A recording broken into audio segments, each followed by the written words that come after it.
Magandang araw mga bata! Sa ating unang araw, pagtupad sa mga gampanin at mga inaasahang kilos sa tahanan. Ano ang mga madalas mong ginagawa sa bahay? Paano ka nakatutulong sa iyong mga magulang o kapatid? Ano ang pakiramdam kapag lahat ay nagtutulungan sa loob ng tahanan? Ang masayang Sabado sa tahanan. Isang Sabado ng umaga, nagpasya si nanay na maglinis ng bahay. Kinuha niya ang walis at sinimulang magwalis sa sala. Nakita ito ni Ana at agad siyang tumulong sa pagliligpit ng mga laruan. Si kuya naman ay nagpunas ng mesa habang si tatay ay nag-ayos ng mga sirang gamit sa kusina. Masaya silang nagtulungan hanggang sa matapos ang lahat ng gawain. Pagkatapos, nagsama-sama silang kumain ng tanghalian. Dahil nagtulungan ang bawat isa, mabilis nilang natapos ang trabaho at naging magaan ang kanilang pakiramdam. Sino-sino ang tauhan sa ating kwento?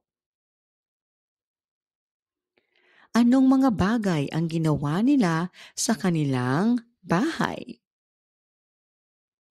Mahalaga ba na tayo'y nagtutulungan sa loob ng tahanan? Ang bawat isa sa atin ay dapat may mga gawain at tungkulin na ginagawa sa ating tahanan upang maging magaan ang ating pamumuhay. Ang gampanin ay tungkulin o papel na dapat ginagampanan ng isang tao sa pamilya. Ang inaasahang kilos ay mabubuting gawain na nagpapakita ng pagtupad sa tungkulin. Halimbawa, ama or tatay naghahanap buhay, nagpoprotekta at gumagabay. Ang ina o nanay ang nag-aalaga, nagluluto, nagtuturo sa mga anak. Anak, tumutulong, sumusunod, nag-aaral ng mabuti. Mga mabubuting gawain ng isang anak. Pagtulong sa gawaing bahay, pag-aayos ng higaan o paglilikpit ng laruan. Pagbibigay galang sa magulang at nakatatanda.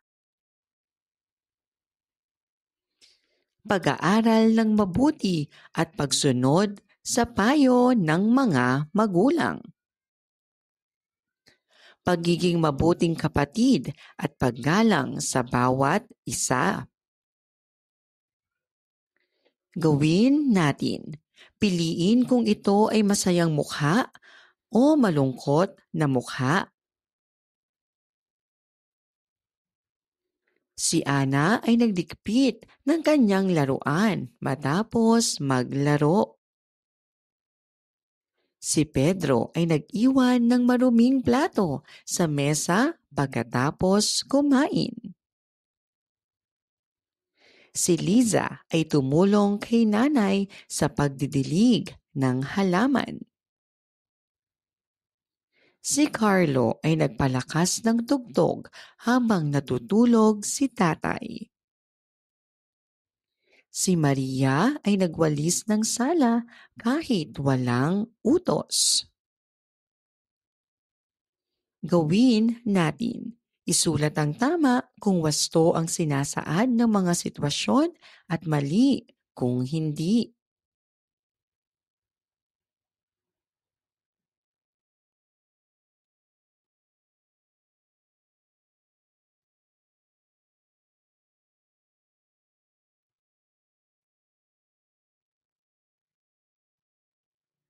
Gawin natin. Piliin ang tamang sagot. Isulat lamang ang letra ng sagot. Ano ang ibig sabihin ng pagtupad sa gampanin sa tahanan? Ano ang isang halimbawa ng inaasahang kilos ng isang bata sa tahanan? Ano ang ginagawa ng isang mabuting anak kapag tapos kumain? Ano ang kahalagahan ng pagtutulungan sa pamilya? Ano ang nagtutulungan ng bata kapag tinutupad ang kanyang tungkulin sa tahanan? Laging tandaan, ang bawat miyembro ng pamilya ay may gampanin at dapat ipakita ang mga inaasahang kilos upang maging maayos, masaya at matiwasay ang buhay sa tahanan.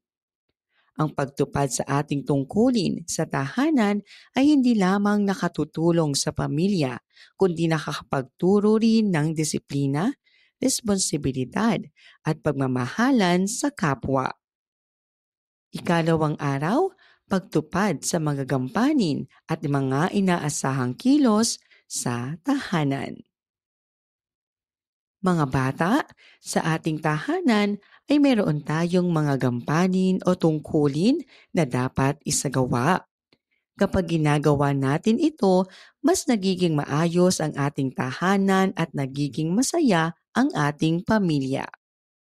Ngayon, pag-uusapan natin kung paano nakatutulong ang pagtupad sa ating mga gampanin sa ating ugnayan sa ating pamilya at kapwa. Si Ana at ang kanyang tungkulin. Si Ana ay isang masipag na bata. Araw-araw siya ay gumigising ng maaga upang ayusin ang kanyang higaan. Kapag tapos na siyang kumain, agad niyang inililigpit ang kanyang plato at tinutulungan si nanay sa paghuhugas ng mga pinggan. Napansin ng kanyang kapatid na si Ben ang sipag ni Ana, kaya't ginaya rin niya ito at nagsimulang mag-ayos ng kanyang mga laruan. Tuwing nagtutulungan sila, nagiging masaya at maayos ang kanilang tahanan. Dahil dito, tuwang-tuwa ang kanilang mga magulang at sinabi, "Salamat mga anak, natututo kayong maging responsable at mapagmahal." Ano ang katangian ng batang si Ana? Tutularan mo ba ang batang katulad ni Ana? Ang pagtupad sa mga tungkulin sa tahanan ay pagpapakita ng pagmamahal at nagdudulot ng kasiyahan sa buong pamilya. Mga halimbawa ng gampanin sa tahanan. Pagtulong sa gawaing bahay, pagwawalis, paghuhugas ng pinggan at pagdidilig ng halaman. Pag-aayos ng sariling higaan. Pagpapakita ng paggalang sa magulang at nakatatanda. Pagsunod sa mga paalaala at alituntunin sa bahay. Pagtulong sa pagliligpit ng gamit. Kapag tinutupad natin ang ating mga gampanin, natututo tayong maging responsable at maayos. Ang pagiging responsable sa tahanan ay nadadala rin sa pakikitungo sa ibang tao. Gawin natin. Isulat ang tama kung wasto ang sinasaad ng mga sitwasyon at mali kung hindi.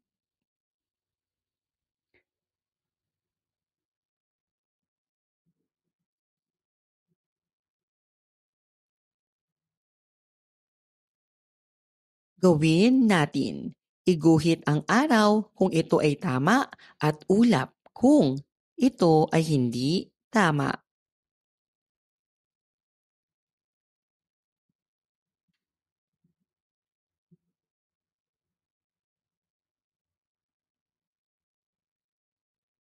Laging tandaan, ang pagtupad sa mga gampanin at inaasahang kilos sa tahanan ay mahalaga upang maging maayos at masaya ang pamilya.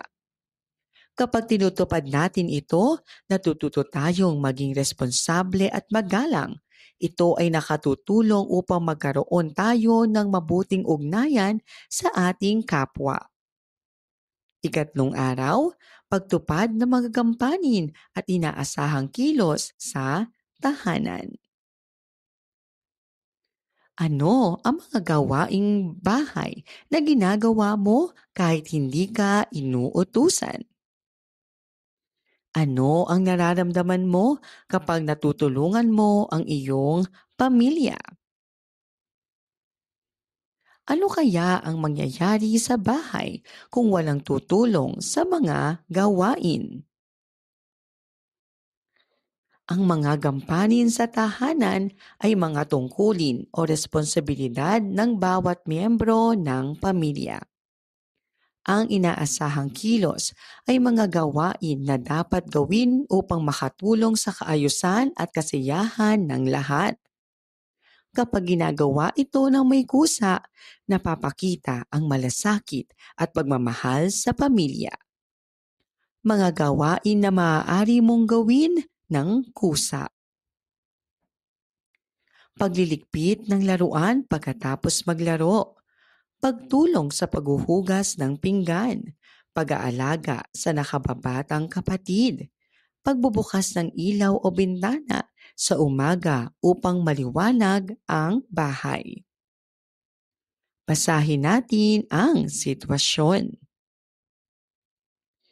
Si Ana ay hindi inutusan ng nanay, pero kusa siyang naghugas ng mga pinggan matapos silang kumain. Natuwa si nanay at nagpasalamat sa kanya. Dahil doon, mas lalo silang naging magaan ang loob sa isa't isa. Tama ba ang ginawa ni Ana? Bakit? Gawin natin. Isulat ang tama kung wasto ang sinasaan ng mga sitwasyon at mali naman kung hindi.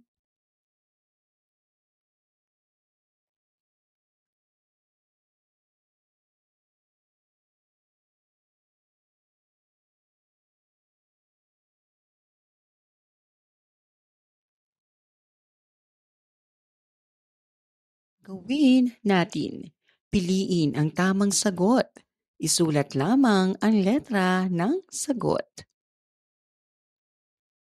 Anong kilos ang nagpapakita ng pagkukusa? Ano ang nagiging epekto kung hindi natutulungan sa mga gawaing bahay? Bakit mahalagang gawin ang gampanin sa bahay? Sino ang dapat gumawa ng gampanin sa tahanan?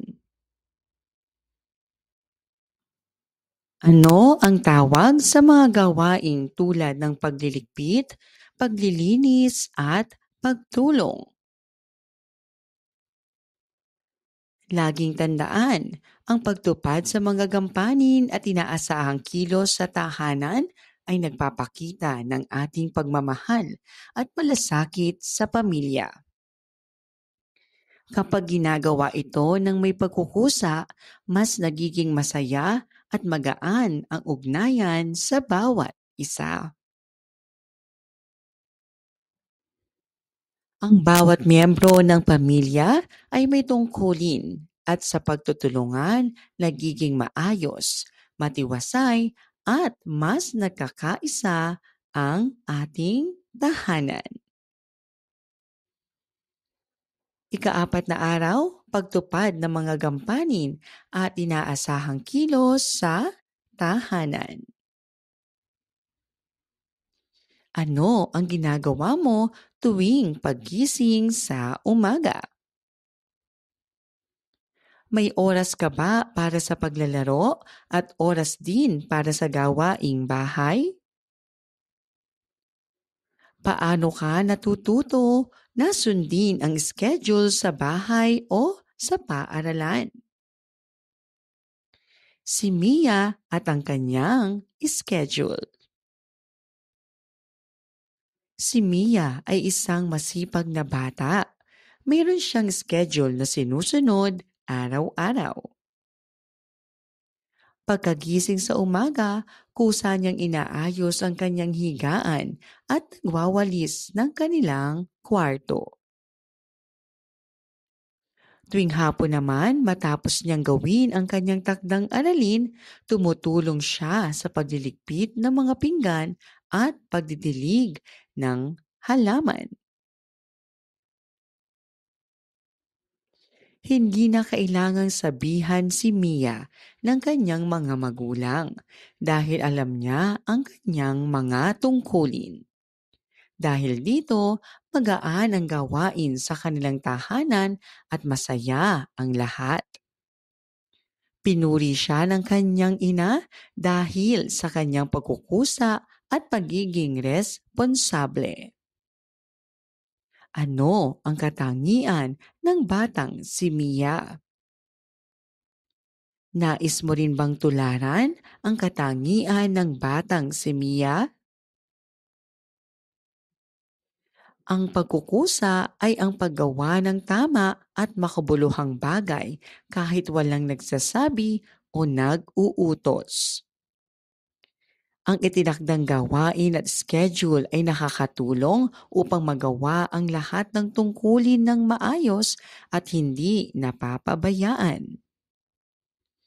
Kapag natututo tayong sumunod sa schedule, natututo rin tayong maging responsable, disiplinado at maaasahan.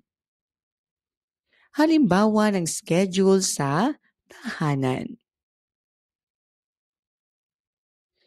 Umaga, gumising, maglikpit ng higaan, maghugas ng mukha, at magdasal.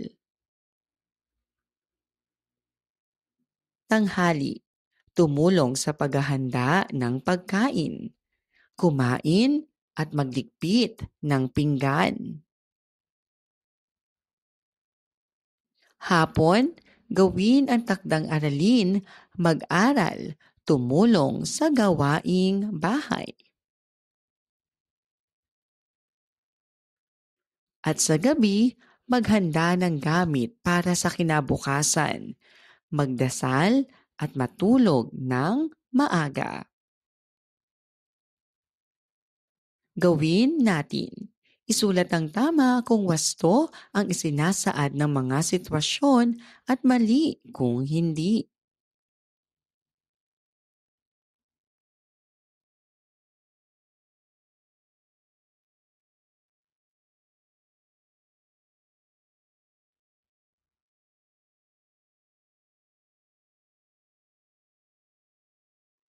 Basahin natin ang tula.